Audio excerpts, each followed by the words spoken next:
নমস্কার, আপনারা দেখছেন এনকেটিভি বাংলা। এই সময় অনুষ্ঠান নিয়ে আপনাদের সঙ্গে আমি সৈকত। আর শুরুতেই আমরা নজর রাখবো, আপনারা জানেন যে রাত পোহালেই দেশ জুড়ে 244টি জায়গায় মক ড্রিলের নির্দেশ দেওয়া হয়েছে কেন্দ্রীয় স্বরাষ্ট্র মন্ত্রকের তরফ থেকে। কি এই মক ড্রিল এবং কেন করতে হচ্ছে এই নিয়ে আমরা আলোচনা করব। এবং সামগ্রিক যে যুদ্ধ পরিস্থিতি তৈরি হয়েছে তাতে বিরোধীরা যেমন একদিকে এই পহেলগাম হামলায় ইন্টেলিজেন্স ফেলিওর নিয়ে প্রশ্ন তুলছেন, তেমনি ভাবে কিন্তু ভারত তার যুদ্ধ প্রস্তুতি চালিয়ে যাচ্ছে। সামগ্রিক বিষয় নিয়ে আলোচনা করব, আমাদের সঙ্গে অতিথিরাও থাকবেন, কিন্তু তার আগে দেখাবো যে মক ড্রিলের প্রয়োজন কেন পড়লো। দেখুন, প্রতিরক্ষা বিশেষজ্ঞদের মতে সেনা ও সরকারের প্রস্তুতি দেখে কার্যত স্পষ্ট যুদ্ধ অবশ্যম্ভাবী। কিন্তু যুদ্ধ হলে দেশের নাগরিকদের প্রস্তুতি কিভাবে? 1971 সালের ভারত পাকিস্তান যুদ্ধের পর এই প্রথম দেশ জুড়ে অসামরিক মহড়া।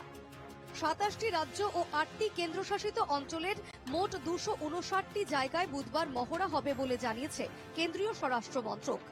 কাশ্মীর ও পাঞ্জাবে কিছুদিন আগে থেকেই এই অসামরিক মহড়া শুরু হলেও এবার তা দেশ জুড়ে। কি এই মহড়া? বিমান হামলার সময়ে সতর্কতামূলক সাইরেন ব্যবস্থা সক্রিয় রয়েছে কিনা দেখা হবে। রাতে হামলায় যুদ্ধ বিমানের খবর পেলে হঠাৎ আলো নিভিয়ে ক্র্যাশ ব্ল্যাকআউট করে শত্রু বিমান বাহিনীকে বিভ্রান্ত করতে মহড়া। হামলা হলে কাছাকাছি আশ্রয়স্থল কিভাবে খুঁজে বের করতে হবে তা শেখানো হবে। মিলিটারি বেস, পাওয়ার প্লান্ট বা গুরুত্বপূর্ণ বিল্ডিংগুলি এমনভাবে ঢেকে দেওয়া হবে যাতে স্যাটেলাইটে ধরা না পড়ে।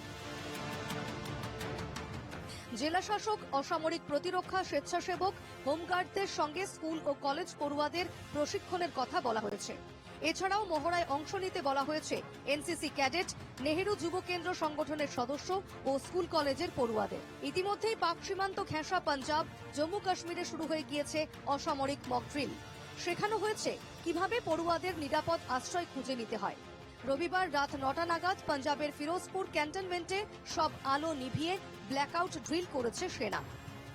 यहाँ पे जो है ऑलरेडी जो है 24/7 जो है यहीं पे रहती है, लेकिन कुछ अगर खुदा न करे कोई इंसिडेंट हो जाता है तो वहाँ पे हमारी टीम कैसे रेस्पॉन्ड, और लोगों को भी हम ये बताना चाहते हैं कि जब भी कहीं पे कोई एडवाइजरी आ जाए किसी भी IMD से या यहाँ पे लोकल जो हमारा मेट डिपार्टमेंट है, तो वहाँ पे जो है उस टाइम जो है अपने आप को थोड़ा बहुत जो है दूर ही रहा जाए, क्योंकि ये शिकारा वाला जो उनसे रिक्वेस्ट करेंगे कि उस टाइम जो है डल में ज्यादा इधर उधर ना घूमे, क्योंकि जब ये एडवाइजरी टल जाती है उस टाइम। लेकिन हमारी टीम जो है फुली इक्विपेड है। यहाँ पे सभी स्वयंसेवकों को सूचित करके सबको अलर्ट मोड पर रखा जाता है, जिससे किसी प्रकार की हवाई हमला या बाहरी जो भी हमारे देश पर खतरा रहता है उसके लिए अलर्ट रहते हैं। और सभी वार्डन लेवल पे और हमारी टीमें बनी हुई है। बचाव कैसे करना है, अपने पड़ोसी का बचाव करना है, दूसरे लोगों का कैसे बचाव करना है, उनको कैसे सहायता पहुंचानी है, इन सभी चीजों को लेकर के पूरे देश में मॉक ड्रिल होनी है। उसी के क्रम में कल लखनऊ में भी ये mock drill police line ground में ही होनी है। आज उसकी तैयारियां सिविल डिफेंस के माध्यम से हमारा पुलिस प्रशासन और जिला प्रशासन मिलकर के इसको आयोजित करा रहा है। রাজস্থান, গুজরাট, পাঞ্জাব, জম্মু কাশ্মীরের সীমানা এলাকায় অসামরিক মহড়ার পাশাপাশি ড্রিলের তালিকায় আছে বাংলাও। বিশেষ নজর থাকবে উত্তরবঙ্গে। দার্জিলিং, জলপাইগুড়ি, আলিপুরদুয়ার, কোচবিহার, কালিম্পং, জলঢাকা, কার্শিয়াং, দিনহাটা, মেখলিগঞ্জ, মাথাভাঙ্গা, শিলিগুড়ি, হাসিমারা, বালুরঘাট, রায়গঞ্জ, ইসলামপুর, মালদা, মুর্শিদাবাদ, ফরাক্কা, খেজুরিয়াঘাট, বর্ধমান, দুর্গাপুর, বার্নপুর, আসানসোল, চিত্তরঞ্জন, বীরভূম, হলদিয়া, খড়গপুর, কোলাঘাট, পূর্ব মেদিনীপুর, পশ্চিম মেদিনীপুর, বৃহত্তর কলকাতা, হাওড়া ও হুগলি। সিভিল ডিফেন্স রুল 1968-র অধীনে স্বরাষ্ট্র মন্ত্রক মক ড্রিলের নোটিশ জারি করে। Bureau report, NKTV Bangla. আমরা পরিচয় পর্বে আসবো। আমাদের সঙ্গে যারা আলোচনায় রয়েছেন, আমার সঙ্গে রয়েছেন কর্নেল সব্যসাচী বাগচি, অবসরপ্রাপ্ত সেনাকর্তা। স্যার, আপনাকে স্বাগত আমাদের এই অনুষ্ঠানে। আমার সঙ্গে রয়েছেন অনিক চট্টোপাধ্যায়, আন্তর্জাতিক সম্পর্ক বিশেষজ্ঞ, আপনাকে স্বাগত জানাই। আমার সঙ্গে রয়েছেন চন্দন ঘোষ চৌধুরী, কংগ্রেস মুখপাত্র, চন্দন দা স্বাগত। এবং রয়েছেন বিজেপি মুখপাত্র স্নেহায়ন সরকার, আপনাকে স্বাগত জানাই। আমি প্রথমেই আজকে অনেকটা সময় একটু স্যারের থেকে জেনে নিতে চাইবো যে এই মক ড্রিল বা সিভিল ডিফেন্স মক ড্রিল এটা কেন প্রয়োজন পড়লো এবং এর তাৎপর্য কি। আমি প্রথমেই কর্নেল বাগচি আপনার কাছে যেটা জানতে চাইবো সেটা হচ্ছে মক ড্রিল শেষ স্বাধীন ভারতবর্ষে কবে হয়েছিল এবং এই যে মক ড্রিল, এর অর্থ কি যুদ্ধ লেগে যাবেই এই সম্ভাবনা থেকে, নাকি যুদ্ধের প্রস্তুতিরই এটা একটা সিভিল অংশ, অর্থাৎ জনসাধারণের পার্ট? এতদিন তো আমরা সেনা সরকারের পার্ট দেখছিলাম, এবার সরাসরি তাতে সাধারণ মানুষের অংশগ্রহণ সেই প্রস্তুতিতে।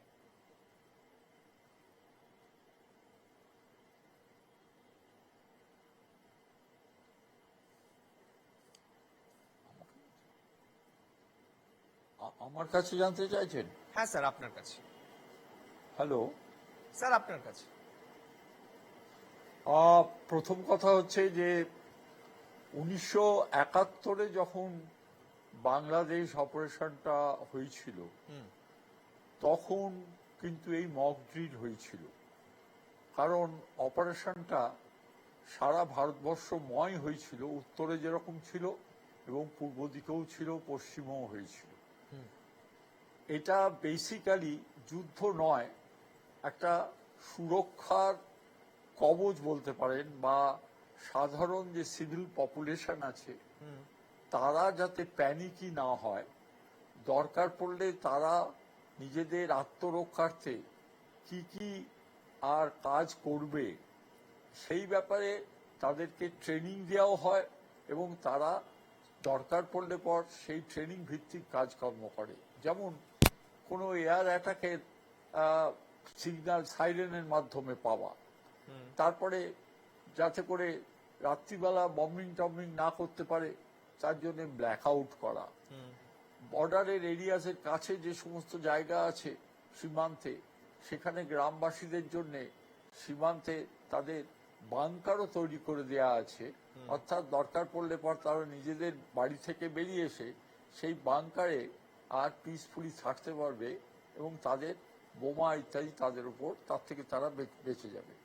অর্থাৎ সিভিল পপুলেশন যাতে তাদের রেগুলার কাজকর্ম চালাতে পারে, সিভিল পপুলেশন যাতে প্যানিক না হয়, সিভিল পপুলেশনের মানসিক যে শক্তি, সেই শক্তিটা বজায় থাকে, এবং তারাও পার্ট অফ কান্ট্রিজ ডিফেন্স হয়। অর্থাৎ তারা যদি ঠিকভাবে ডিসিপ্লিন ওয়েতে তাদের রেগুলার লাইফটা চালাতে পারে, that adds to the effort, defence effort of the entire country. তাই আমাদের মতো এত বড় দেশ সেই জন্যে as a precaution, not only as a precaution, in case of any war contingency, যেটা এখনো পর্যন্ত হবে বলে, কখন হবে, হলে কি শেপ নেবে সেটা জানা নেই, কিন্তু তার জন্য তৈরি থাকাটা কারণে এই মক ড্রিল হয়ে থাকে।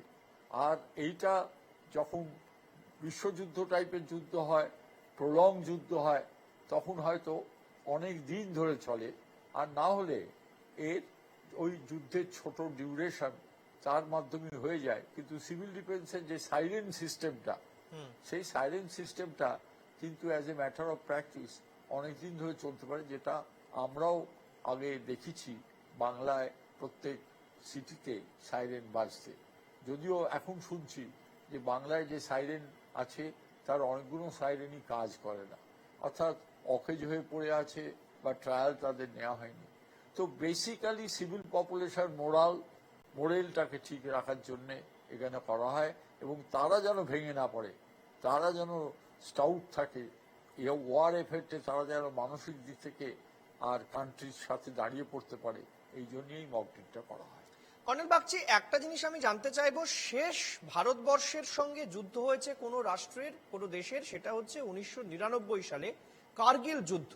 তার আগে 1971, 62 ইত্যাদি আমরা অনেকগুলো যুদ্ধের অবকাশ পার করে এসেছি। যদিও এখনকার আধুনিক বিশ্ব বিশ্বাস করে যুদ্ধ ইজ নট এ সলিউশন, বরং ডিপ্লোম্যাটিক স্টেপ বা ডিপ্লোম্যাটিক ওয়েতে কোনো সলিউশন যদি বের করা যায় তাহলে সেটাই হচ্ছে সবচেয়ে বড় উপায়। না হলে অনেক ঘটনা এমন ঘটেছে, ভারত পাকিস্তান, ভারত চীন, গালওয়ান থেকে শুরু করে অনেক ঘটনা, যুদ্ধ চাইলেই করা যেতে পারতো, কিন্তু সব দেশই মনে করে যুদ্ধ ইজ নট এ সলিউশন। তাহলে এই পরিস্থিতিতে পাকিস্তানের সঙ্গে ভারত এখন যে পরিস্থিতি, সেটাকে কেন এই মক ড্রিলের পর্যায়ে এসে পৌঁছলো, সেইটার ক্ষেত্রে একজন অবসরপ্রাপ্ত সেনাকর্তা হিসেবে আপনার কি মনে হচ্ছে যে যুদ্ধ অবশ্যম্ভাবী, নাকি এখনো ডিপ্লোম্যাটিক ওয়েতেই সমস্যার সমাধান করা যেতে পারে, যেটা ইউএনএসসি-তে গতকাল আলোচনা হয়েছে?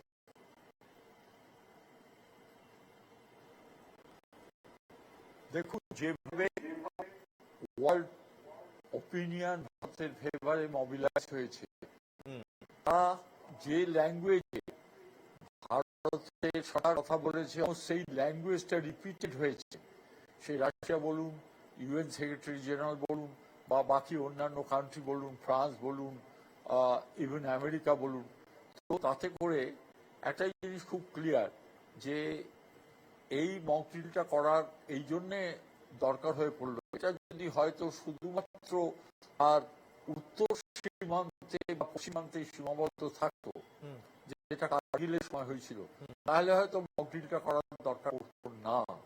কিন্তু একজন সৈনিক হিসেবে আমার যেন কেন জানি না মনে হচ্ছিল যে কিছুদিন ধরে বাংলাদেশ যেভাবে আর উত্তপ্ত হয়ে উঠছে, একটা 71-এ যেন রিসার্জেন্স অফ 1971 হওয়ার একটা ব্যাপার দেখা দিচ্ছিল, যেভাবে নেপালে আর চীনেদের প্রভাব বেড়েছে, এই যে জিনিসগুলো চলছিল, সেইটার কারণে হয়তো দেখা গেল যে শুধু উত্তর আর পশ্চিমে অ্যাটেনশন না দিয়ে সারা ভারতবর্ষময় অ্যাটেনশন দেয়া হোক, যাতে করে ফাঁক ফোকরগুলো ব্যবহার করে আমাদের শত্রু প্লাস পয়েন্ট পেয়ে যেতে পারবে না। বেশ, আমি একটু আন্তর্জাতিক সম্পর্ক বিশেষজ্ঞের কাছে যেতে চাইবো। অনিকবাবু, ভারতবর্ষে সিভিল ডিফেন্সের পক্ষ থেকে আগামীকাল মক ড্রিল ইতিমধ্যেই বহু জায়গায় শুরুও হয়ে গেছে, তার একটা প্রাথমিক পর্যায়। তো এই খবর তো পাকিস্তানের কাছে নিঃসন্দেহে আছে। তো পাকিস্তানের এতদিন হাঁটু কাঁপছিল, এই মক ড্রিলের পর আগামীকাল থেকে কি গোটা শরীরটা কাঁপতে শুরু করবে? দেখুন, মক ড্রিলের যে ঘোষণাটা হয়েছে, সেই মক ড্রিল পাকিস্তানের ওপরে একটা চাপ যে সৃষ্টি করবে এই খবরটা, সে ব্যাপারে কোনো সন্দেহ নেই। এবং ভারত পাকিস্তানের যে এই পেহেলগাঁওয়ের পর থেকে আমরা যা যা দেখছি, তাতে পাকিস্তান কিন্তু অলরেডি চাপে আছে। এবং মক ড্রিলের ব্যাপারটা, এই যে যুদ্ধের একটা আবহ তৈরি হচ্ছে, সেটা পাকিস্তানের পক্ষে যথেষ্ট চাপ সৃষ্টি করবে, বিশেষ করে পাকিস্তানের সেনা এবং পাকিস্তানের সরকারের ওপরে একটা চাপ সৃষ্টি করবে। এছাড়া যেটা বলার, যে পাকিস্তান কিন্তু অর্থনৈতিকভাবে আমরা সকলেই জানি, বিভিন্ন আন্তর্জাতিক রিপোর্টও আছে, খুব ভালো অবস্থায় নেই। এরকম অবস্থায় পাকিস্তানের ওপর যে ক্রমাগত চাপ আসছে, কূটনৈতিক বলুন, সামরিক বলুন, এবং আজকে এই যে মক ড্রিলের যে ব্যাপারগুলো আসছে, তাতে একটা জিনিস পরিষ্কার হচ্ছে যে একটা প্রত্যাঘাতের একটা আবহ ভারত সরকার তৈরি করছেন। সেই প্রত্যাঘাতটা কিরকম হবে, পুরোপুরি যুদ্ধ হবে কিনা, কি কোনো ফ্ল্যাশ অ্যাটাক হবে কিনা, সেটা সময় বলবে। কেননা যুদ্ধ তো অনেক রকম হয়, অঘোষিত যুদ্ধও হয়, যেটা আমরা কার্গিলে দেখেছি। একেবারে পূর্ণাঙ্গ যুদ্ধের মতো কিন্তু কোনো যুদ্ধ বলে কোনো ফর্মাল ডিক্লারেশন সেখানে হয়নি। ফলে নানা রকম ভাবে হতে পারে, সেটা অবশ্যই আমরা ভবিষ্যতে দেখতে পাবো, ঠিক কি আকারে কিভাবে প্রত্যাঘাত হচ্ছে। কিন্তু পাকিস্তানের ওপর এই চাপটা আছে, চাপটা থাকবে। আপনি আপনি বলছেন এটা কোন রকম একটা কোল্ড ওয়ার চলছে, এই যুদ্ধ হবে এই আশঙ্কাতেই পাকিস্তানের যে নাওয়া খাওয়া চলে গেছে, এটা কোল্ড ওয়ারের থেকে কোনো অংশে কম নয়। কোনো অংশেই কম না, আপনি একেবারেই ঠিক বলেছেন, কোনো অংশেই কম নয়। এবং পাকিস্তানের কিন্তু পাকিস্তানকে বিভিন্ন ফ্রন্ট সামলাতে হচ্ছে। পাকিস্তানের যে উত্তর পশ্চিম সীমান্তে যে ফ্রন্টগুলো আছে, সেই অবস্থাটাও খুব ভালো নয়। আফগানিস্তান সীমান্তে বা বালুচিস্তানের অবস্থা আমরা সকলেই জানি, সেগুলো কিন্তু খুব ভালো জায়গায় নেই। ফলে সব মিলিয়ে পাকিস্তানের কিন্তু একটা চাপ, স্নায়ুর চাপ, অর্থনৈতিক চাপ এবং সামরিক চাপ, আমি এই তিনটে কথা বলবো। একটা স্নায়ুর চাপও থাকছে। ফলে পাকিস্তান যথেষ্ট চাপে আছে এবং আগামী দিনে আমার ধারণা আরো চাপ বাড়বে। আমি চন্দনদার কাছে জানতে চাইবো, চন্দনদা, আমার মনে হয় কোনো ব্যক্তিকে মারার থেকে তাকে মারবো বলাটাই আমার মনে হয় অনেক বেশি। এবং সেই যিনি আঘাত করবেন বলছেন, তিনি যদি স্বয়ং সম্পূর্ণ হন, শক্তিশালী হন, বাহুবলী হন, তাহলে আঘাতটা কতটা হতে পারে সে আন্দাজ করেই কার্যত লেগে যাওয়ার একটা ধরন তার মধ্যে থাকে।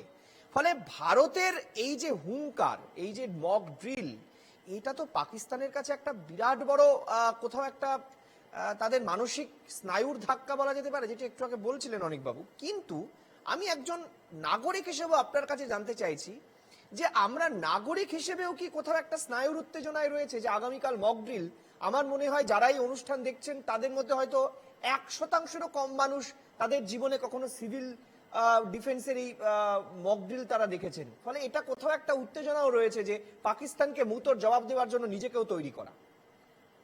না, এখানে কোনো সন্দেহ নেই। একেবারে শুরুতে যেটা বলতে হবে সেটা হলো মক ড্রিলটা মক। ইনফ্যাক্ট আমি কর্নেল বাগচির সাথে একইভাবে এই ব্যাখ্যাটা করবার চেষ্টা করব।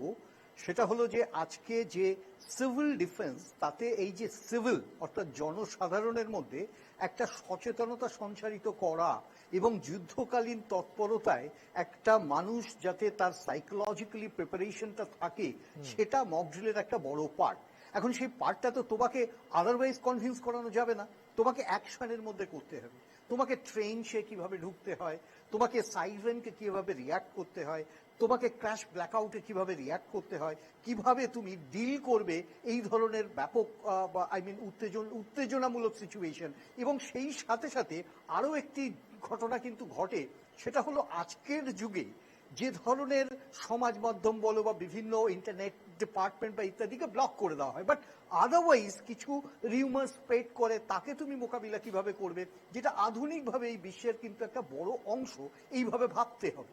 এখন প্রশ্নটা হচ্ছে, একদিকে মক ড্রিল মানে মক, এবং সেটা সারা ভারতবর্ষ জুড়ে কেন, দ্যাট ইজ ভেরি ইম্পর্টেন্ট। তার কারণ হচ্ছে যে কার্গিলের সময় কিন্তু যুদ্ধ ছিল না, এটা শিউডো ছিল, যুদ্ধ বলে ডিক্লেয়ারের ব্যাপারটা ছিল না, যেটা 71 সালে আমাদের শেষ যুদ্ধ হয়, সেই অর্থে ডিক্লেয়ার্ড। কিন্তু তারপরে তুমি আজকে এখন দেখো প্রায় 54 বছর পর আমরা ঠিক ওই মক ড্রিলটা করছি, সেখানে দাঁড়িয়ে কিন্তু আমরা একটা জিনিস বোঝবার চেষ্টা করছি যে how serious the situation is. এখানে কোনো সন্দেহ নেই প্রতিটা মানুষের মধ্যে সিরিয়াসনেসটা আছে, এবং স্বাভাবিক অর্থে এখানে একটা ন্যাশনাল ফিলিং, ন্যাশনালিটি বা একটা যাত্রাভিমান, তুমি যেভাবেই বলো সেটাও প্রজেক্ট হয়। এই যে সিভিল ডিফেন্সের মাধ্যমে, এই অ্যাকশনসের মাধ্যমে তোমার মধ্যে কিন্তু ন্যাশনালিটিও আলটিমেটলি ইনজেক্টেড হচ্ছে, ইনস্টিলড হচ্ছে। এটাও একটা ঘটনা। একেবারে ছোট ছোট ছেলে মেয়েরা যারা যাত্রাভিমান বা আলটিমেটলি ন্যাশনালিজম কি এটা হয়তো বহু ক্ষেত্রে বোঝেনি, তারা কিন্তু বুঝতে পারে। এটা একটা দিক। কিন্তু তুমি যার সাথে লড়াইটা করছো সেই লড়াইয়ের 3 টুকরো পাকিস্তান। তোমাকে বুঝতে হবে আমরা আজকে 14 দিনে উপনীত হচ্ছি, কালকে 15 দিন, অর্থাৎ তোমার মক ড্রিলটা হচ্ছে 15 দিনের মাথায়। এখন আলটিমেটলি সেটা যুদ্ধ প্রবাহের দিকে এগোবে কিনা সেটা সময় বলতে পারবে, কিন্তু কয়েকটা জিনিস এখানে লক্ষণীয়। তুমি লড়ছো 3টে পাকিস্তানের বিরুদ্ধে। একটি সরকারিভাবে পাকিস্তান, মানে তুমি তার অ্যাডমিনিস্ট্রেশন, প্রধানমন্ত্রী ইত্যাদি, রাষ্ট্রপতি, ইনফ্যাক্ট দ্যাট অ্যাডমিনিস্ট্রেশনকে তুমি একটা পার্টে রাখছো। আর একটি হচ্ছে military and ISI combination Pakistan. তুমি জানো তারা কতটা পাওয়ারফুল, বাট এক্স্যাক্ট কতটা পাওয়ারফুল তুমি সেটা জানো না। আর থার্ড হচ্ছে মিলিটেন্সির পাকিস্তান, অর্থাৎ টেররিস্টদের পাকিস্তান। কে কার সাথে কিভাবে ডিল করছে, that is very important factor. International রিলেশনসে আলটিমেট অ্যাক্রিডিয়েট কে করবে, করবে তোমার অ্যাডমিনিস্ট্রেশন। অর্থাৎ আমরা যে পাকিস্তানকে চিনি, যে পাকিস্তানের রাষ্ট্রপতি, যে পাকিস্তানের মন্ত্রিসভা বা প্রধানমন্ত্রী, তাদের অ্যাকশনস কি, অর্থাৎ অফিসিয়ালি ইউএনএসসি তে কি জানাচ্ছে, দ্যাট ইজ আ ফ্যাক্টর। কিন্তু ব্যাক চ্যানেল ডিপ্লোমেসিরও ব্যাপার আছে। আর এখানে তো ইন্ডিয়াকে ঔদ্ধত্যর একটা আচরণের জায়গায় আছে। This is a defence mechanism arrogance যাকে বলি, এটা আমাদের দেখাতে হবে খুব স্বাভাবিক অর্থে, শুধু একটি কারণে নয়। তুমি বুঝতে হবে তোমার সাথে বর্ডার লাইন কিন্তু নেপাল, তোমার সাথে বর্ডার লাইন ভুটান, তোমার সাথে বর্ডার লাইন মায়ানমার। সুতরাং এই বর্ডার লাইনগুলো, বাংলাদেশ তো আছেই একটা ব্যাপক উত্তেজনার জায়গা। সুতরাং সারা দেশ জুড়ে তুমি যদি একটা মেসেজ দিতে চাও, দ্যাট ইজ মক ড্রিলের মাধ্যমে কিন্তু ন্যাশনালিজম যেমন একদিকে উদ্দীপক হয়ে যাচ্ছে, ঠিক উল্টো দিকে কিন্তু আরেকটা জিনিস ঘটছে। সেটা হচ্ছে সেই সব দেশগুলোকেও মেসেজ দেওয়া হচ্ছে ইন সিক্রেট যে আমরা কিন্তু প্রিপেয়ার্ড ইভেন ফর ইউ। সৈকত, বেশ, আমি স্নেহায়ন তোমার কাছে জানতে চাইছি। স্নেহায়ন, খুব ইম্পর্টেন্ট একটা ব্যাপার যে ভারতবর্ষের প্রধানমন্ত্রী পদে 3য় টার্মে আমার মনে হয় সবচেয়ে কঠিন সময়ের মুখোমুখি রয়েছেন প্রধানমন্ত্রী। কেন? করোনা সব দেশ তার মোকাবেলা করেছে।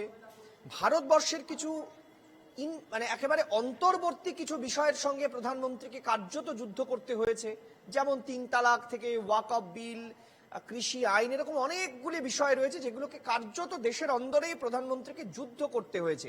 এই যুদ্ধ সামরিক যুদ্ধ নয়, একটা অন্য যুদ্ধ। কিন্তু এবার পাকিস্তানের সঙ্গে যদি যুদ্ধ করতে হয় আফটার 99, তাহলে কিন্তু গোটা দেশের সমর্থন থাকাটা খুব প্রয়োজন। কারণ একটু আগে অনেকেই বলছিলেন যে যুদ্ধ শুধু সামরিকভাবে হয় না, গোটা দেশ সেই যুদ্ধে অংশগ্রহণ করে, অর্থাৎ ভারতবর্ষ সেখানে অংশগ্রহণ করছে পাকিস্তানের সঙ্গে যুদ্ধে। সেখানে শুধু ভারতের সেনাবাহিনী নয়, এই সবাইকে মানে ভারতের গোটা অংশটাকে নিয়ে যুদ্ধে সামিল হওয়া, এটাও কিন্তু একটা চ্যালেঞ্জ প্রধানমন্ত্রীর কাছে যদি হয় যুদ্ধ। না, আজকে যখন আমরা এই বক্তব্য রাখবো তখন একটা রাজনৈতিক বিতর্কের জায়গা থেকে, একটা সৌহার্দ্যের জায়গা থেকে বক্তব্য রাখা ভালো। কারণ আজকে আমরা যখন বলবো, যাই বলবো আজকে আমরা অ্যাজ আ নেশন হিসাবে বলবো, অ্যাজ আ ভারতবাসী হিসাবে বলবো। তাই আমি প্রথমেই চন্দনদার একটা কথা ধার করে নিই। চন্দনদা যেটা বললো, ভারতবর্ষ এখন যে জায়গায় আছে, একটা ঔদ্ধত্য মেকানিজম দেখানোর জায়গায় ভারতবর্ষ আছে। তাই সেই জায়গায় দাঁড়িয়ে যে চ্যালেঞ্জ, ডেফিনেটলি চ্যালেঞ্জ তো একটা আছে, একটা যুদ্ধর মতো পরিস্থিতি, সেটা তো সবসময় একটা দেশের কাছে চ্যালেঞ্জ। কিন্তু সেই চ্যালেঞ্জটাকে আমার মনে হয় না কোনো কঠিন চ্যালেঞ্জ। কঠিন চ্যালেঞ্জ কেন আমি বলছি না, মিলিটারি রেসপেক্টে যদি তুমি দেখো, মিলিটারি রেসপেক্টে আজকে মানে ভারতবর্ষের সাথে কম্প্যারিজনের জায়গাতেও পাকিস্তান নেই। তো সেই জায়গায় দাঁড়িয়ে কোনোভাবে মানে যুদ্ধের পরিস্থিতিতে ভারতবর্ষ যে কঠিন চ্যালেঞ্জের মুখে পড়বে সেরকম জায়গাতেও ভারতবর্ষ নেই। দ্বিতীয়ত আমি বলি অর্থনৈতিক জায়গাতে যদি মানে যুদ্ধটা সাস্টেন করে, যুদ্ধটা বেশ কিছুদিন ধরে চলে, হ্যাঁ ভারতবর্ষের অর্থনীতি কিছুটা ধাক্কা খাবে ডেফিনেটলি, কিন্তু পাকিস্তানের অর্থনীতি হয়তো এমন জায়গায় গিয়ে ঠেকবে যেখান থেকে পাকিস্তান আর মুখ তুলে দাঁড়াতে পারবে না, এবং পাকিস্তানকে হয়তো আর মানে দ্বিখণ্ডিত হয়ে যাবে বা কতগুলো খণ্ডে বিভক্ত হবে তার কোনো ঠিক ঠিকানা নেই। তার একটা স্পেশাল কারণ আছে, মানে ভারতবর্ষ কিন্তু তার নর্মাল অ্যাফেয়ার্স এখনো কন্টিনিউ করছে এই পরিস্থিতিতে। মানে পাকিস্তানের অ্যাডমিনিস্ট্রেশনে তুমি লাস্ট 7 দিনে যদি অ্যাক্টিভিটিস গুলো দেখো, তারা কিন্তু মেনলি এই মিসাইল টেস্ট করছে, এই দেশের কাছে পৌঁছাচ্ছে, এই ইউএনএসসিতে পৌঁছাচ্ছে। ভারতবর্ষের কিন্তু আজকেও ব্রিটেনের সাথে ট্রেড ডিল ফাইনাল করেছে। ভারতবর্ষের দেশের মধ্যেও যে অভ্যন্তরীণ কাজকর্ম সেটা সবই হচ্ছে। কারণ ভারতবর্ষ আজকে এমনই জায়গায় আছে যেখানে ভারতবর্ষ যুদ্ধ চলবে। যুদ্ধ যদি ফুল প্লেজে যায় তখন হয়তো আমাদের সাধারণ জীবনযাপন হয়তো একটু হলেও এফেক্টেড হতে পারে, কিন্তু এই মোমেন্টে যুদ্ধ মানে পাকিস্তানের সাথে যুদ্ধ করব বলে আমার সাধারণ জীবনযাপন যে এফেক্টেড হবে, সেই জায়গায় ভারতবর্ষ আজকে সময় নেই।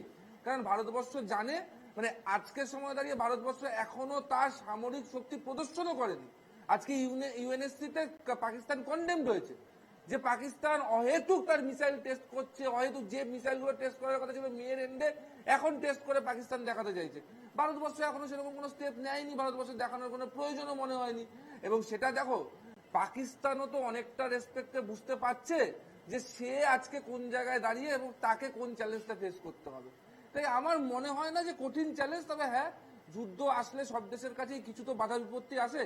আমার মনে হয় আমরা সেটা ওভারকাম করতে পারবো, সেটা মিলিটারি রেসপেক্টে হোক, সেটা ইকোনমিক। বেশ, আমি কর্নেল বাগচির কাছে একটা বিষয় একটু জানতে চাইবো। কর্নেল বাগচি, খুব ইম্পর্টেন্ট এই প্রশ্নটা। কর্নেল বাগচি শুনতে পাচ্ছেন আমার কথা? হ্যাঁ, আমি যে প্রশ্নটা আপনার কাছে করতে চাইবো সেটা হচ্ছে, বাংলাদেশ যখন 71 সালে স্বাধীন হয় তখন বাংলাদেশ পাকিস্তানের সঙ্গে অর্থাৎ খান সেনাদের সঙ্গে যে লড়াইটা করেছিল সেটা কিন্তু সম্পূর্ণভাবে ভারতীয় সেনাবাহিনীর ওপর ভর করে। কারণ বাংলাদেশ তখন স্বাধীন রাষ্ট্র নয়, পাকিস্তানেরই অংশ। ফলে পূর্ববঙ্গের সেই সময় যে যুদ্ধ, তখন ভারতের এত যুদ্ধ বিমান, এত কিছু, এত বহরে থাকার কথাও নয়। তখন ভারত সহ অন্যান্য দেশও হয়তো এইভাবে পিছিয়েই ছিল। ফলে এখন ভারতবর্ষ যেখানে আছে, সেই সময়ে যদি পাকিস্তানের বিরুদ্ধে একটা দেশকে স্বাধীন করার ক্ষমতা ভারতবর্ষ রাখে, তাহলে আজকে কি সত্যি পাকিস্তানের বিরুদ্ধে যদি যুদ্ধ হয় ভারতবর্ষের কাছে সেটা খুব চ্যালেঞ্জিং হবে? যদি না সেটা কোনোভাবে দেখা যায় যে সেটা পারমাণবিক যুদ্ধে পরিণত না হয়, আদারওয়াইজ পারমাণবিক যুদ্ধ যদি না হয়।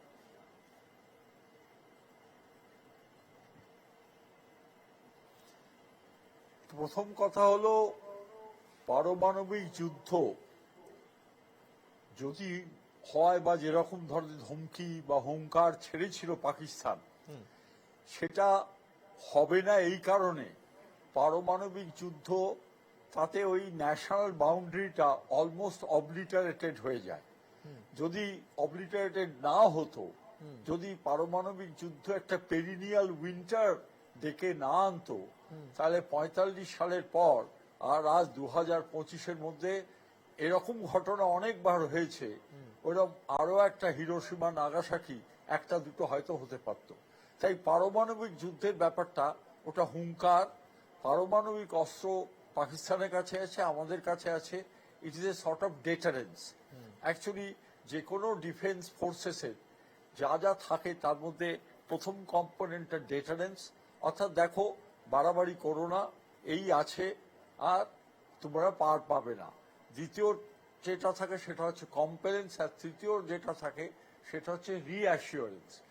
আমাদের যদি এই যুদ্ধের দিকে যেতে হলে একটা মস্ত বড় জিনিস যেটা উল্লেখ করেছেন আমার পূর্ববর্তী যিনি বলছিলেন, তিনি বললেন যে আমাদের ভুটান পাশে আছে, আমাদের পাশে মায়ানমার আছে, আমাদের পাশে বাংলাদেশ আছে, তাদেরও একটা রিঅ্যাসুরেন্স পাওয়া দরকার আছে আমাদের মতো পাওয়ারের কাছ থেকে। তাই যুদ্ধ না করলেও আমরা যে কোনো অংশে জিনিসটাকে উপেক্ষা করছি না, ইগনোর করছি না, ইনডিফারেন্ট থাকছি না, আমরা যে capable to face it, only thing we are not starting because of our own consideration, humanitarian consideration for the other country even. এই যে জিনিসটা, এটা তো পাকিস্তানের সঙ্গে বাংলাদেশের যে ব্যাপারটা আপনি বললেন, আপনার বোধহয় মনে থাকতে পারে, কারণ বাংলাদেশ যুদ্ধ যখন হয় ইনিশিয়াল স্টেজে আমি ইস্টার্ন কমান্ড হেডকোয়ার্টার কলকাতায় ছিলাম। General Manekshaw chief of the army staff ছিলেন, তিনি প্রায় রোজই কলকাতায় আসতেন দিল্লি থেকে, এবং এখানে রেগুলার যুদ্ধের প্রিপারেশনটা হতো। আর একেবারে পুরোপুরি ইস্টার্ন কমান্ডের তাতে পুরো পার্টিসিপেশন ছিল। বেসিক্যালি যে জিনিসটা হয়েছিল, প্রাইম মিনিস্টার সেই 71-এর ইনিশিয়াল স্টেজেতে মে, জুন, জুলাই মাস নাগাদই অপারেশন করতে চেয়েছিলেন, যেটা জেনারেল ম্যানেকশা বলেছিলেন টাইমিংটা আমাকে সেট করতে দিন, আপনি বাকিটা বলেছেন টাইমিংটা। আর পাকিস্তান কি করেছিল, খান সেনার অত্যাচার, তার থেকেও বড় যেটা ছিল আমাদের, সেটা হচ্ছে আমাদের একটা বিরাট পপুলেশন, মাইনরিটি পপুলেশন বাংলাদেশের, তারা এপারে চলে এসেছিল। আমাদের যে রিফিউজি বার্ডেন যেটা, সেটাও একটা মারাত্মক ভাবে হয়েছিল। অর্থাৎ খান সেনার নিজেদের সিটিজেনদের ওপর অন্যায় অত্যাচার, আর আমাদের ভারতবর্ষের পক্ষে ওই রিফিউজি বার্ডেন প্রায় কোটি খানেকের ওপর, আর লোক এপার বাংলায় চলে এসেছিল। এই দুটোর কারণে দরকার হয়ে পড়েছিল আর পাকিস্তানের দিকে, পাকিস্তান থেকে বাংলাদেশকে আলাদা করার। আর দ্বিতীয় যে ব্যাপারটা ছিল সেটা হচ্ছে, যেহেতু আমরা গণতান্ত্রিক দেশ, বাংলাদেশের যে মুক্তি বাহিনী, বাংলাদেশের যে সেই সময়কার বঙ্গবন্ধু মুজিবের যে অ্যাপিলটা ছিল, কারণ তাকে তো ডেমোক্রেটিক্যালি বঞ্চিত করা হয়েছিল, সে তো ইলেকশন জিতেছিল, তার তো পাকিস্তানের প্রধানমন্ত্রী হওয়ার কথা ছিল, তাকে প্রধানমন্ত্রী না করে পশ্চিম পাকিস্তানের আর পলিটিক্যাল মেশিনেশনের মাধ্যমে তাকে আর বঞ্চিত করা হয়েছিল। তারও আমরা একটা ডেমোক্রেটিক কান্ট্রি, আমাদের একটা ডেমোক্রেটিক ভ্যালুজ ইত্যাদি ব্যাপারটাও সেটা টিকিয়ে রাখার কথা ছিল। তাই বাংলাদেশে যখন লড়াইটা হয়েছিল, আপনার বোধহয় খেয়াল থেকে থাকবে, আমরা এনসার্কেল করেছি, সারেন্ডার নিয়েছি, এনসার্কেল করেছি, সারেন্ডার নিয়েছি, এনসার্কেল করেছি, সারেন্ডার নিয়েছি। বাংলাদেশে কিন্তু লড়াইটা হয়নি, লড়াইটা হয়েছিল কিন্তু উত্তরে আর পশ্চিমে। আর বাংলাদেশে এই এনসার্কেল সারেন্ডার করার কারণে আমরা 93,000 পাক পিওডব্লিউ নিতে পেরেছিলাম, যাদেরকে আমরা হিউম্যানলি ট্রিট করে আর পরবর্তীকালে তাদেরকে বাড়ি পাঠিয়ে দিয়েছিলাম। আমরা তাদের সঙ্গে কোনো বাজে ট্রিটমেন্ট করিনি, হিউম্যানিটেরিয়ান ট্রিটমেন্ট করেছি অ্যাজ এ ডেমোক্রেটিক কান্ট্রি। তো দুটোর মধ্যে তফাৎ আছে। এবারে যে পাকিস্তানের ধারণা, সেটা যদি এরকম হয় যে বালুচিস্তান চলে যাবে, তারা বুঝতে পারছে আফগানিস্তানের প্রবলেম তারা সর্ট আউট করবে না, বুঝতে পারছে, তারা হয়তো এই যুদ্ধটার মাধ্যমে একটা ফেস সেভিং করতে চাচ্ছে, অর্থাৎ মিলিটারি ডিফিটের মাধ্যমে, ডিপ্লোম্যাটিক ডিফিটের মাধ্যমে তাদের যে ব্রেকিং পয়েন্টে এসে গেছে, খান খান হওয়ার অবস্থায় এসে গেছে, সেটা হয়তো ইজিলি মানুষের কাছে বোঝানো সম্ভব হবে, আর মানুষের একটা সহানুভূতিও পাওয়া সম্ভব হবে। সেই জন্যে 71-এর মতো তারা এবার বিনাশকালে বিপরীত বুদ্ধি করে এইরকম একটা পাহেলগাঁওয়ের মতো ঘটনা ঘটাবে।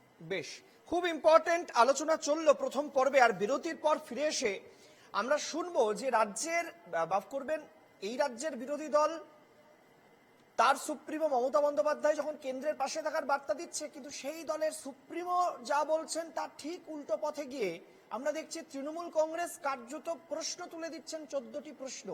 প্রশ্নের যৌক্তিকতা থাকতে পারে, কিন্তু যে সময় প্রশ্ন তোলা হচ্ছে সেটা কার্যত তার সময় নয় বলে দাবি করছে বিজেপি এবং দ্বিচারিতা বলে দাবি করা হচ্ছে। শুধু তাই নয়, কংগ্রেসের তরফ থেকে একইভাবে প্রশ্ন তোলা হচ্ছে এবং তাকে কার্যত কটাক্ষ করে ডিফেন্ড করছে বিজেপি। এই সবটা নিয়ে আমরা আলোচনায় ফিরবো একটা বিরতির পর। সঙ্গে থাকুন।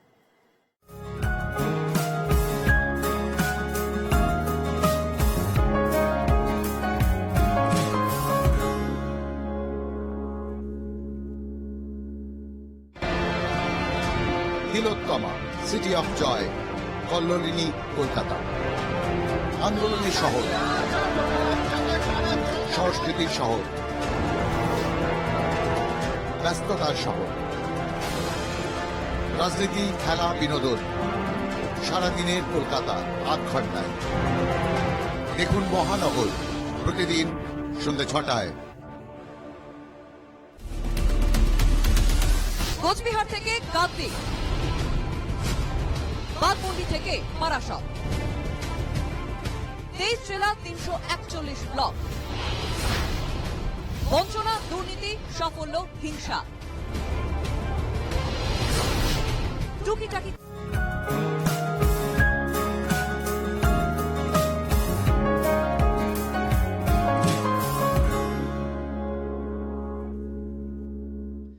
ফিরে এলাম বিরতির পর। আর বিরতির পর ফিরে এসে দেখাবো যে ইতিমধ্যেই পহেলগাম হামলা নিয়ে কার্যত কেন্দ্রের বিরুদ্ধে ইন্টেলিজেন্স ফেলিওর নিয়ে প্রশ্ন তুলে দিচ্ছে দেশের দুটি বিরোধী রাজনৈতিক দল, তৃণমূল এবং কংগ্রেস। কি বলছেন তারা, দেখুন। পেহেলগাঁওয়ের বৈশরণ ভ্যালিতে হঠাৎ সন্ত্রাসবাদী হামলা, রীতিমতো বিচার করে করে নির্মমভাবে গুলি করে হত্যা করা হয়েছে পর্যটকদের। জড়িয়েছে পাকিস্তানের গুপ্তচর সংস্থা ও পাক মদতপুষ্ট জঙ্গি সংগঠনের নাম। ভারতের হামলার ভয়ে রীতিমতো ঘুম উড়েছে পাকিস্তানের। ভারতও ইতিমধ্যেই পাকিস্তানের বিরুদ্ধে একাধিক কূটনৈতিক ও বাণিজ্যিক স্তরে অবরোধ জারি করেছে। কিন্তু দেশ চাইছে পাকিস্তানকে কড়া সামরিক জবাব দিতে। তাহলে পাকিস্তানের সঙ্গে কি যুদ্ধ চাইছে দেশ? কিন্তু কি চাইছেন দেশের বিরোধীরা? সর্বদলীয় বৈঠকে একযোগে বিরোধীদের দাবি, কেন্দ্রের যে কোনো সিদ্ধান্তের পাশে আছেন তারা। পেহেলগাঁও হামলা হয়েছে গত 22 এপ্রিল, তারপর কেটে গেছে 14 দিন। মঙ্গলবার তৃণমূলের অফিসিয়াল সোশ্যাল মিডিয়া হ্যান্ডেলে প্রশ্ন তোলা হয়েছে 14 দিন পার পেহেলগাঁওয়ের নৃশংস ঘটনার, তবুও নেই কোনো পদক্ষেপ। অবিচারের 330 ঘন্টা। মোদী সরকারের কাছে আমাদের 14টি প্রশ্ন। কেন এখনো সব জঙ্গিরা ধরা পড়ল না? কেন প্রধানমন্ত্রী সর্বদলীয় বৈঠকের পরিবর্তে বিহারে নির্বাচনী প্রচারকে অগ্রাধিকার দিলেন? আগাম সতর্কবার্তার পরও যে নিরাপত্তা সংস্থাগুলি ব্যর্থ হলো, তাদের বিরুদ্ধে কি ব্যবস্থা? কেন এখনো প্রধানমন্ত্রী নিহত 26 জনের পরিবারের সঙ্গে সাক্ষাৎ করলেন না? 14 দিন হয়ে গেল, সেই মৃতদেহগুলো, সেই পরিবারগুলো, সেই বয়ে যাওয়া রক্তস্রোত এখনো ন্যায় বিচার পায়নি। প্রধানমন্ত্রী এবং অমিত শাহ স্বরাষ্ট্রমন্ত্রী অবিলম্বে দেশের কাছে তাদের কৈফিয়ত দিতে হবে কেন কার্যকরী পদক্ষেপ কেন্দ্রীয় সরকারের নেই। তৃণমূল কেন্দ্রের বিরুদ্ধে একাধিক অভিযোগ যেদিন তুলছে, তার ঠিক 24 ঘন্টা আগে কেন্দ্রের সব সিদ্ধান্তের পাশে থাকার বার্তা দিয়েছেন মুখ্যমন্ত্রী মমতা বন্দ্যোপাধ্যায়। जिसका जो अभी चल रहा है इंटरनल सिक्योरिटी, एक्सटर्नल सिक्योरिटी, इसमें तो हम कह दिया कि हमारा पार्टी पूरा गवर्नमेंट का साथ है, हम कभी इसको डिवाइड एंड रूल नहीं करते। মুখ্যমন্ত্রী পাশে আছেন বলছেন, অথচ তৃণমূল প্রশ্ন তুলছে। এটা দ্বিচারিতা, কটাক্ষ শুভেন্দু অধিকারীর। তার মুখ্যমন্ত্রী বলছেন তিনি মালিক, তৃণমূল কোনো পার্টি নয়, কোম্পানি। সেই কোম্পানির চেয়ারম্যান কালকে বলছেন ভারত সরকারের সঙ্গে আছি, আর ওই কোম্পানির কর্মচারীরা আজকে সোশ্যাল মিডিয়ায় প্রশ্ন তুলছে। এটা তো পাকিস্তানের হাত শক্তিশালী করা হচ্ছে। তৃণমূলের পর এবার চাঞ্চল্যকর দাবি করলেন কংগ্রেস সভাপতি মল্লিকার্জুন খড়গে। তার প্রশ্ন, গোয়েন্দাদের কাছে তথ্য থাকা সত্ত্বেও কেন সেই অনুযায়ী পদক্ষেপ করল না প্রশাসন? গোয়েন্দা ব্যর্থতা ছিল, সেটা সরকার মেনে নিয়েছে, তা শুধরে নেবার চেষ্টাও করছে কেন্দ্র। কাশ্মীরে জঙ্গি হামলার গোয়েন্দা রিপোর্ট পিএম পেতেই তিনি শ্রীনগর সফর বাতিল করেছিলেন। কিন্তু আগে থেকেই যদি হামলার খবর ছিল তাহলে কেন ব্যবস্থা নেওয়া হলো না? इंफॉर्मेशन मिला कि 3 दिन पहले ही, हमले के 3 दिन पहले ही वहां इंटेलिजेंस रिपोर्ट मोदी जी को भेजा था और उसी लिए मोदी जी ने कश्मीर जाने का प्रोग्राम कैंसल किया था। तो आप वही बात अपने इंटेलिजेंस लोगों को आपने क्यों नहीं इत्तला दिया और क्यों ये सुरक्षित लोगों का सुरक्षितपन क्यों नहीं किया? साहब को क्या हो गया है, क्या क्या बोल रहे हैं? एक तरफ मीटिंग में कहते हैं कि हम देश के साथ खड़े हैं और दूसरी तरफ देश को कमजोर करने की कोशिश कर रहे हैं। इससे बड़ा कोई गैर जिम्मेदाराना वक्तव्य हो सकता है क्या विपक्ष के प्रमुख दल के अध्यक्ष के द्वारा, राष्ट्रीय अध्यक्ष के द्वारा? मैं बहुत पीड़ा हुई है। आज हम कोई पॉलिटिक्स नहीं करना चाहते हैं। खरगे साहब, क्या हो गया आपको? मैं आपके खिलाफ बहुत कुछ बोल सकता हूं खरगे साहब, लेकिन नहीं बोलूंगा। 19 এপ্রিল কাশ্মীরের কাটরা শ্রীনগরগামী ট্রেন উদ্বোধনের কথা ছিল প্রধানমন্ত্রী নরেন্দ্র মোদীর। তার আগেই বড়সড় কোনো হামলা চালানোর ছক ছিল জঙ্গিদের, যদিও শেষ পর্যন্ত পূর্ব নির্ধারিত সেই কর্মসূচি বাতিল করা হয়। রেলের তরফে জানানো হয় প্রতিকূল আবহাওয়ার কারণে এই অনুষ্ঠান বাতিল করা হয়। Bureau report, NKTV Bangla.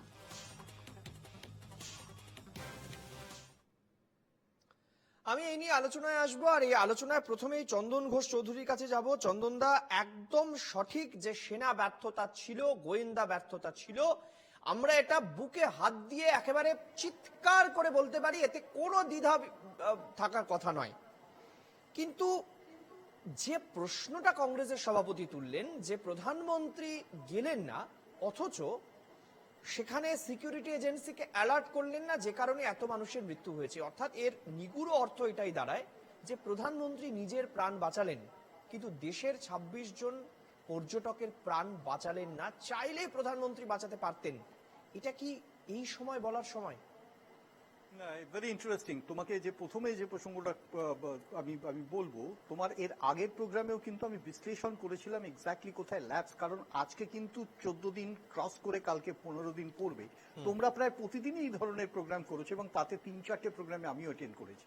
In fact আমি তোমাকে যে প্রসঙ্গটা বলছি, আমি কিন্তু কারো বিরোধিতার প্রশ্ন নয়। দেখো, আমি তোমার হয়তো মনে থাকতে পারে এলাহাবাদ হাইকোর্টের চিফ জাস্টিস একবার বলেছিলেন কি বছর 3 আগে, the government is not the nation. তোমাকে বুঝতে হবে এর মর্মার্থ।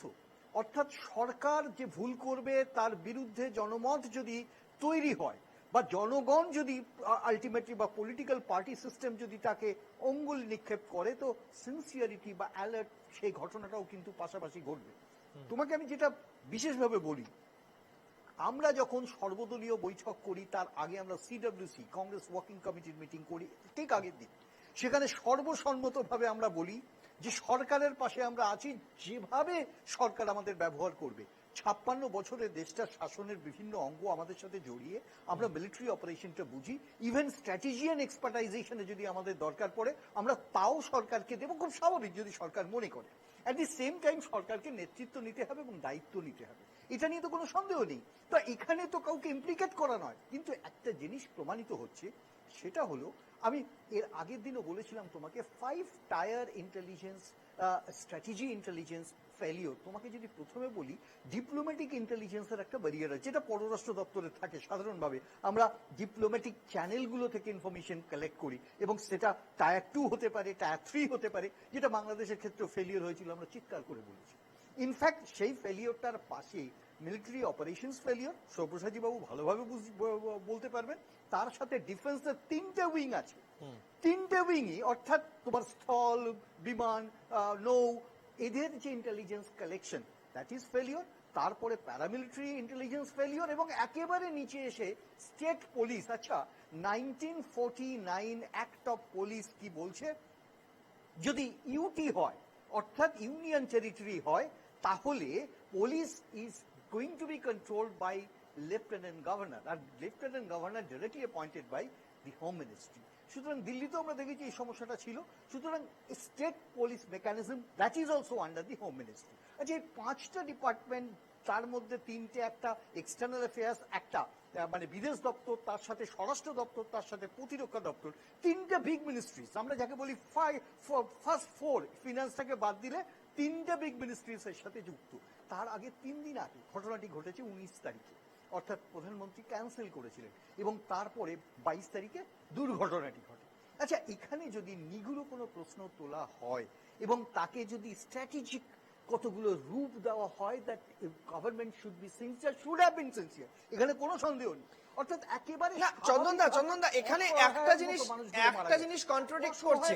মানুষগুলো মারা গেছে, এখন এখানে একটা ক্রস কোয়েশ্চেনিং হবে, এটাই কি সময় না? আমরা কিন্তু অ্যালার্ট করছি। It is somewhat warning, it is somewhat that you have failed. কোথায় তুমি ফেল করেছো এটা ইন্ডিকেট করার দায়িত্ব। না, একদম চন্দনদা, আমি বলছি একদম প্রশ্ন তো তুলবই। আমরা দেশের নাগরিক, আমরা ট্যাক্স দিয়ে আমরা সরকারকে প্রশ্ন করব না, আলবাত করব, কিন্তু প্রশ্নটা অন্য জায়গায়। আপনার বক্তব্যে কন্ট্রাডিক্ট করছে। কি বলছেন খার্গেজি? বলছেন 3 দিন আগে ইন্টেলিজেন্স রিপোর্ট ছিল, অথচ আপনারাই বলছেন ইন্টেলিজেন্স ফেল করেছে। আমি বলছি ইন্টেলিজেন্স রিপোর্ট ছিল আর ইন্টেলিজেন্স ফেল করেছে, দুটো একসঙ্গে কিভাবে সম্ভব? ইন্টারেস্টিং, ইন্টেলিজেন্স ফেল করেছে আমরা বলতে পারি। জাস্ট এ মিনিট, একটা জিনিস বুঝতে হবে, ইন্টেলিজেন্স ফেলিওর মানে আলটিমেট ফ্যাগ এন্ডে ইন্টেলিজেন্সটা কাজ করলো কিনা। ইন্টেলিজেন্সের পরে তার স্ট্র্যাটেজি থাকে, তারপরে তার অ্যাপ্লিকেশন থাকে। এটাই তো আমার প্রশ্ন। তাহলে আপনারা কি বলছেন প্রধানমন্ত্রী জেনে শুনে ইচ্ছে করে খবর দেননি? না, তুমি এটা বোঝো, যদি আমি কিছু বলতে চাইছি না, আমি যেটা বলতে চাইছি আমি বলছি, যেটা ইন্টেলিজেন্স কালেকশন হলো, ধরো রাখা যাক যে একটা পারসেপশন তৈরি হলো ইন্টেলিজেন্স কালেকশনে, তার স্ট্র্যাটেজাইজেশন হলো না, তার অ্যাপ্লিকেশন হলো না, তাহলে সে ফেলিওরই থাকলো। সুতরাং আমরা এটা বলতে চেয়েছি যে 5টা স্তরে ফেলিওর, এবং আপনি 19 তারিখে এই সফরটা বাতিল না, 1 মিনিট চন্দনদা, এটা কিন্তু খুব গুরুত্বপূর্ণ আলোচনা। আমি 1 মিনিট, আমি একটু থামাচ্ছি, খুব স্পেসিফিক। আমি আবার আলোচনাটাকে রিগেইন করছি সেই জায়গা থেকে, খুব গুরুত্বপূর্ণ ভাবে। কি বলছেন খার্গেজি? বলছেন 3 দিন আগে ইন্টেলিজেন্স রিপোর্ট এসেছে, প্রধানমন্ত্রী জানতেন, কিন্তু প্রধানমন্ত্রী সেখানকার লোকাল এজেন্সিকে খবর দেননি, আটকানো যায়নি সেই কারণে। কেন না, আপনাদের অভিযোগ ছিল এই শোয়ে বসে আপনি আমাকে বলে গেছেন এর পেছনে রাজনৈতিক কারণ থাকলেও থাকতে পারে, যেহেতু সামনে ভোট, সেই ভোটকে কেন্দ্র করে জাতীয়তাবাদী হাওয়া তোলার চেষ্টা হতে পারে। এই অভিযোগ 2019 সালে 14 ফেব্রুয়ারি পুলওয়ামা অ্যাটাকের সময় আপনারা তুলেছিলেন, এবং যে লেফটেন্যান্ট গভর্নরের কথা আপনারা বলছেন, সেই সময়কার উপরাজ্যপাল বলেছিলেন যে এই ধরনের ইন্টেলিজেন্স রিপোর্ট ছিল, তাও তাদেরকে সড়ক পথে পাঠানো হয়েছে। তার মানে আপনারা বকলমে কি আবার বলছেন যে পুলওয়ামার মতোই রাজনৈতিক কারণে এই ঘটনাটা হতে দেওয়া হয়েছে? একটু ঝেড়ে কাশলে সুবিধে হয়। একদম পরিষ্কার যে কথাটা বলছি ঠিক সেটাই বলছি। তুমি আলোচনাটা করছো একটা ডিপ্লোম্যাটিক প্ল্যাটফর্মে, ঠিক এই মুহূর্তে সেন্টিমেন্টালিজমের প্রশ্ন আছে, এটা ঝেড়ে খাসার প্রশ্ন না, কিন্তু এটা বোদ্ধার প্রশ্ন, বুঝে নেওয়ার প্রশ্ন।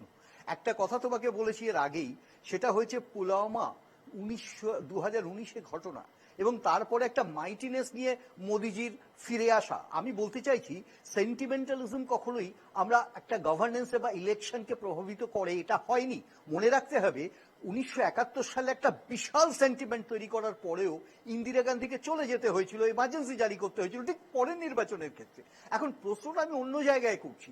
ইনফ্যাক্ট তোমাকে যদি 1999 সালের কথা বলি, তাহলেও বাজপেয়ীজিকে কিন্তু তার 5 বছরের মধ্যে চলে যেতে হয়েছিল 2004-এ। কিন্তু একটা প্রশ্ন তোমাকে দেখতে হবে যে যদি তোমার আলটিমেটলি সিকিউরিটি মেজার বা সিকিউরিটি ফেলিওর বা কোনো প্লট, যেমন পুলওয়ামা নিয়ে আমাদের সন্দেহ আজও আছে, সন্দেহ মানে কি, আমাদের প্রশ্ন আজও আছে, কেন এর ফয়সালা হচ্ছে না? ওখানে সত্যপাল মালিকের মতো ইন্টারভিউ দিয়ে যিনি বলছেন যে আমাকে বলা হয়েছিল ইউ শাট আপ, এই প্রশ্নগুলোর উত্তর কিন্তু আমরা পাইনি। মানুষের মধ্যে যদি প্রশ্ন কংগ্রেস উদ্রেক করে, তাহলে ভুল করছে না। এটা হচ্ছে আমাদের বাস্তবতা। আর তোমাকে একটা কথা বলে আমি এখানে শেষ করি, অনেক বক্তা আছে কন্ট্রাডিক্টও করতে পারেন, কিন্তু একটা জিনিস আমাকে বুঝতে হবে, সেটা হলো অনেকগুলো মেসেজ চলে আসে। 19 তারিখ উনি ওখানে গেলেন, ওখানে বক্তব্য রাখলেন না, ওখানে গেলেন না, ক্যান্সেল করলেন একদম শেষ মুহূর্তে। আচ্ছা, ওখান থেকে ফিরে আসার পরে উনি তো ছিলেন সৌদি আরবিয়াতে, এবং সেখান থেকে ফিরে এসে কোথায় গেলেন? আর রাহুল গান্ধী ছিলেন আমেরিকাতে, ফিরে এসে কোথায় গেলেন? রাহুল গেলেন শ্রীনগরে, আর উনি গেলেন মধুবনী ডিস্ট্রিক্টে, বিহার ইজ কোল বাউন্ড। আমি এর থেকে বেশি কথা বলবো না। বেশ, স্নেহায়নের উত্তর দিতেই হবে আপনাকে। না দেখুন, প্রথম কথা আমি বলি যে অনেকগুলো ইন্টেলিজেন্স ফেলিয়ারের কথা বলা হলো, মানে চন্দনদা খুব ভালোভাবে এক্সপ্লেন করলো যে 5 ফ্রন্টে একটা ইন্টেলিজেন্স ফেলিয়ার হয়েছে, 3টে মিনিস্ট্রির ফেলিয়ার হয়েছে।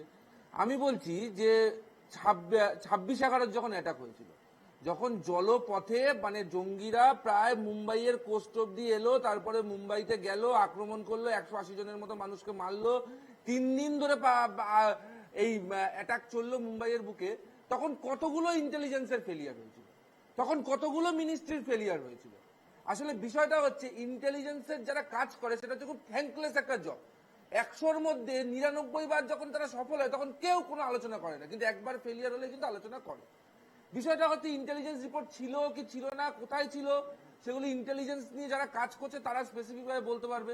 কিন্তু যেটুকুনি আমরা জানতে পেরেছি, ফুলবামার ওই স্পটে কোন রকম মানে অ্যাটাক হতে পারে এরকম কোনো ইন্টেলিজেন্সের কোনো খবর ছিল না, থাকলে সেরকম মেজাজ দেওয়া হতো।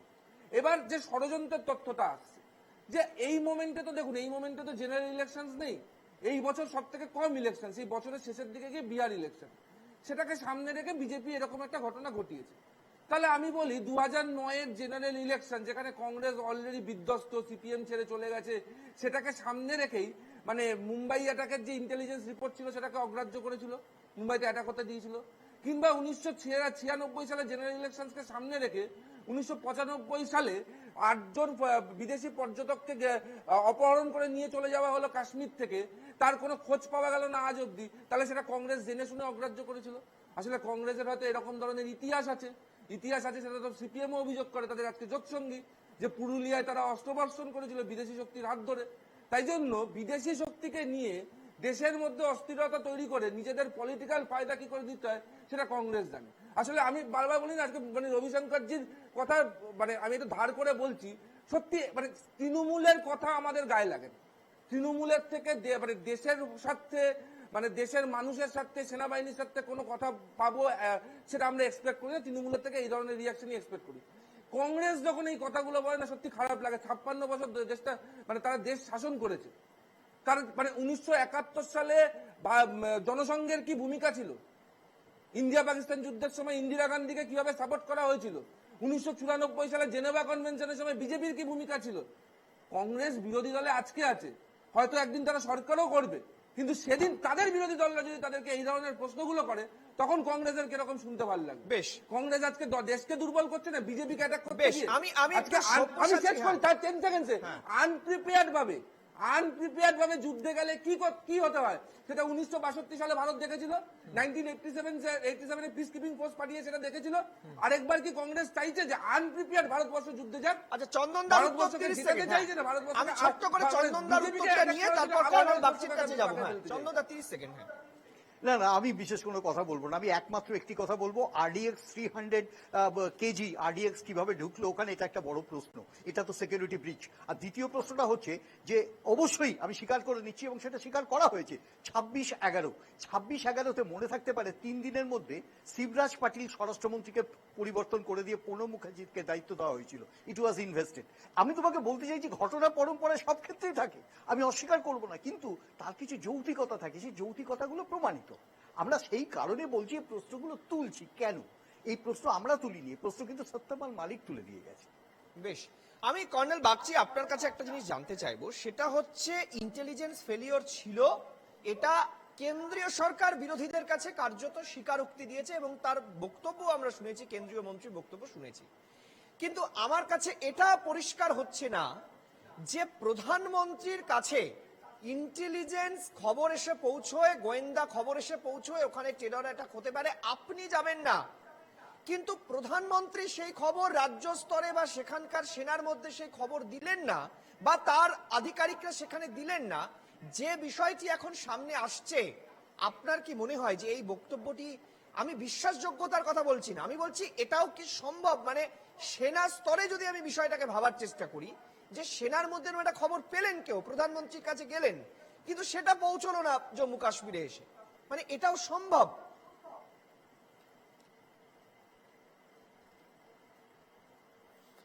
দেখুন, প্রধানমন্ত্রী is a privy of many information. তার কাজের সময় তার কাছে সব ধরনের ইনফরমেশন আসে, প্রত্যেক কটা ইনফরমেশনের উপর তাকে অ্যাক্ট করতে হবে, প্রত্যেকটা, আমি আবার বলছি প্রত্যেকটা, এবং সেগুলো আর সবাইকে জানাতে হবে, তার কিন্তু কোনো বাধ্যবাধকতা নেই। এটা হচ্ছে নাম্বার ওয়ান।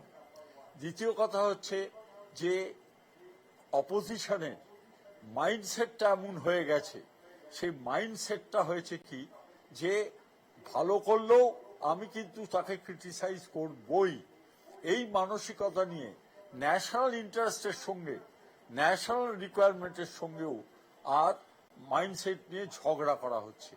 একটা অবাক কাণ্ড লাগে, আপনাদের মনে থাকতে পারে যখন ক্লিন্টন আমেরিকান প্রেসিডেন্ট, তখন ক্লিন্টন সেনেট এবং কংগ্রেসের মধ্যে একটা জায়গায় মেজরিটি ছিলেন, আর একটা জায়গায় ছিলেন না।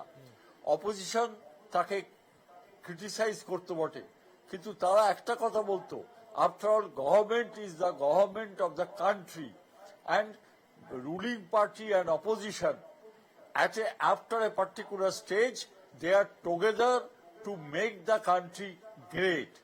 এই জায়গাটাতে কংগ্রেস ল্যাক করছে, এই জায়গাটাতে অন্যান্য অপোজিশন অনেক সময় ল্যাক করছে, যেটা মোটেই আর কাম্য নয়। আমি অনিকবাবু আপনার কাছে জানতে চাইবো, এই যে তৃণমূল কংগ্রেসের পোস্ট, তৃণমূল কংগ্রেসের সভানেত্রী পরিষ্কার বলে দিয়েছেন নেশন যা ভাববে আমি তার সঙ্গে আছি। তৃণমূল প্রশ্ন তুলছে, তুলতেই পারে, প্রশ্ন তোলা আমার সাংবিধানিক অধিকারের মধ্যে পড়ে, কিন্তু এই যেটা একটু আগে সব্যসাচী বাগচি বলছিলেন যে যখন নেশন ইন্টারেস্টের বিষয়ে চলে আসে, তখন এই যে প্রধানমন্ত্রী অলরেডি কূটনৈতিক পদক্ষেপ নিয়েছেন, দেশ পদক্ষেপ নিয়েছে, তাতে পাকিস্তান হারে হাওয়াতে, পাকিস্তান অলরেডি জল শুকিয়ে মরার অবস্থা। তারা বলছেন যে যেভাবে নদীর জল বন্ধ করে দেওয়া হয়েছে is a act of war. তারা বলছেন পরমাণু হুমকি দিচ্ছেন, রাতের ঘুম চলে গেছে, হাঁটু কাঁপছে, পা কাঁপছে, ঘুম হচ্ছে না। অথচ একাধিক বিরোধী দল তারা বলছেন যুদ্ধ পরিস্থিতিতে কবে কোন রকম রিটালিয়েট করা হবে, কবে ব্যবস্থা নেওয়া হবে, কবে আর কবে এই স্লোগান তোলা হচ্ছে। এটা কি কোথাও দেশের উপর চাপ তৈরি? আমার দেশ, আমার দেশ, আমি কার উপর প্রশ্ন তুলছি? দেখুন, প্রথমে একটা কথা বলি যে ভারতবর্ষ তো গণতান্ত্রিক দেশ, যেটা আপনিও বললেন যে আমরা প্রত্যেকে ট্যাক্স পেয়ার। গণতান্ত্রিক দেশে প্রশ্ন উঠবে, প্রশ্ন করা হবে সরকারকে, বিরোধী দল প্রশ্ন করবে সব সময়। যখন যারা বিরোধী দল, এখন যারা বিরোধী দল তারাও প্রশ্ন করছেন, আগে যারা বিরোধী দল ছিলেন 26-11 সময় তারাও প্রশ্ন করেছেন। ফলে প্রশ্ন সরকারের কাছে আসবে, সরকার নিশ্চয়ই তার জবাব দেবে।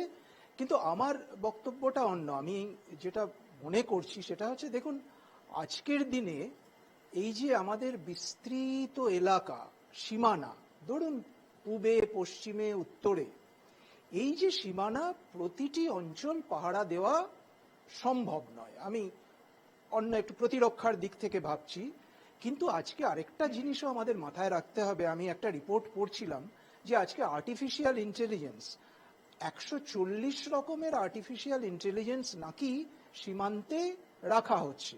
তো আমি যেটা বলতে চাই যে এই যে অনুপ্রবেশগুলো ঘটছে, এগুলো আমরা আর্টিফিশিয়াল ইন্টেলিজেন্সের মাধ্যমে এগুলোকে আমরা শনাক্ত করতে পারি কিনা সেই দিকটা আরো ভালো করে দেখতে হবে। অর্থাৎ আমি বলছি ড্রোন বা অন্যান্য বা কোনো ক্যামেরা, এই ব্যাপারগুলো কিন্তু আজকে যেগুলো উন্নত দেশ, ভারতও উন্নত দেশ হওয়ার চেষ্টা করছে, উন্নত দেশের সার্ভেলেন্স সিস্টেমটা কিন্তু পুরোপুরি অন্য মাত্রায় চলে গেছে। আজকে সার্ভেলেন্স সিস্টেমটা একদম শুধু মানুষ দিয়ে যে হবে তা কিন্তু নয়, এগুলো ভাবতে হবে। আজকে সার্ভেলেন্স সিস্টেমে আমাদের আর্টিফিশিয়াল ইন্টেলিজেন্স এবং অন্যান্য যা যা বিষয় আছে সেগুলোকে আনতে হবে। ফলে প্রশ্ন কিন্তু গণতন্ত্রে, সমস্ত গণতন্ত্রে প্রশ্ন ওঠে, প্রশ্ন উঠবে, যে কোনো সময় সরকারকে সেটার জবাব দিতে হবে। সরকার নিশ্চয়ই জবাব দেবেন। অতীতেও প্রশ্ন উঠেছে, আগামী দিনেও প্রশ্ন উঠবে, যেটা ওনারা বললেন। হ্যাঁ, আগামী দিনেও হয়তো প্রশ্ন উঠবে, সরকার বদল হলে প্রশ্ন উঠবে। বেশ, আজকে আর সবাই নেই, তবে আমরা খুব স্পষ্টভাবে একটা কথা বলতে চাই, উই আর ইন্ডিয়ান এবং আমরা দেশের পাশে আছি।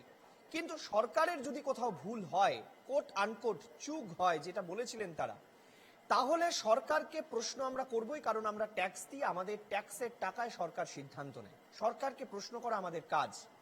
কিন্তু যখন দেশের স্বার্থ, দেশের সুরক্ষার ক্রুশিয়াল সময় থাকে, সেই সময় আমরা সবাই পাশে আছি। কিন্তু দেশকেও ভাবতে হবে, অর্থাৎ দেশের যারা দণ্ডমুণ্ডের কর্তা, যারা পদে বসে আছেন, চেয়ারে বসে আছেন, তাদেরকেও ভাবতে হবে যে আমাদের সুরক্ষার দায়িত্ব যারা কাঁধে তুলে নিয়েছেন, তাদেরকে তো বিনিদ্র রজনী জাগতেই হবে। আমরা আজকে এখানে অনুষ্ঠান শেষ করছি। প্রত্যেককে ধন্যবাদ, নমস্কার জানিয়ে শুভরাত্রি।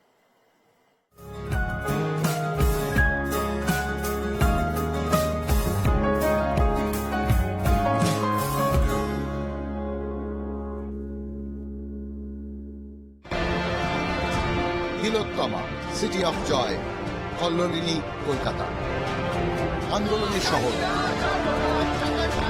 সংস্কৃতির শহর, ব্যস্ততার শহর।